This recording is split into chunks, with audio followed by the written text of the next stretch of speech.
everything old is new again. Happy New Year. I'm Jeff Jower. And I'm Rick Levine for Planet Pulse on this Wednesday, January 1st. Not only Happy New Year, but Happy New Moon. We get a double whammy today. It's the beginning of a year and the beginning of a lunar cycle. How exciting is that? Well, it's very exciting, except except. the energy that gets things going, not just with the new year, but with the new moon is odd this month for a couple of reasons. One, it's a new moon in Capricorn, and Capricorn doesn't come racing out of the garage at full speed.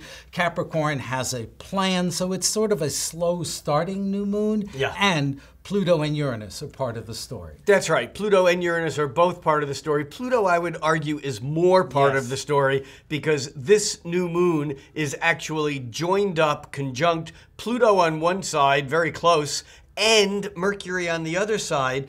And Mercury's job is to go into the underworld, into Pluto's world, to bring out the truth, to get that information out. Mercury is the only planet that can go back and forth from this world into the underworld, into the subconscious.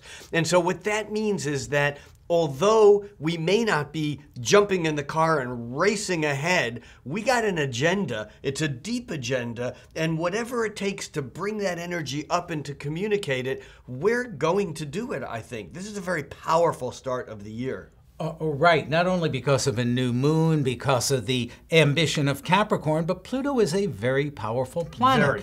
But the power of Pluto really comes through addition by subtraction. That is, what do you need to eliminate to focus on the things that are most essential and most vital for you? I think there's a discrimination and a selection that's required to get the year and to get the month off to a good start. I agree, but there's one other factor that might make that discrimination a little tougher, and that's the fact that this new moon and therefore Mercury and Pluto, although it's moving slower into it, are all opposite Jupiter. And there's a sense of Jupiter in this funny sense. It's in Cancer, so Jupiter's at home in Cancer, but Jupiter's saying, grow, expand, but I'm not sure I want to go with you today.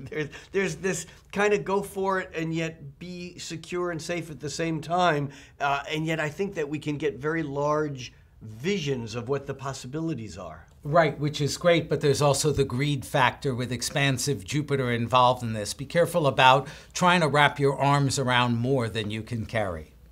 I'm Jeff Jower. And I'm Rick Levine, inviting you to join Jeff and me here on Planet Pulse every day.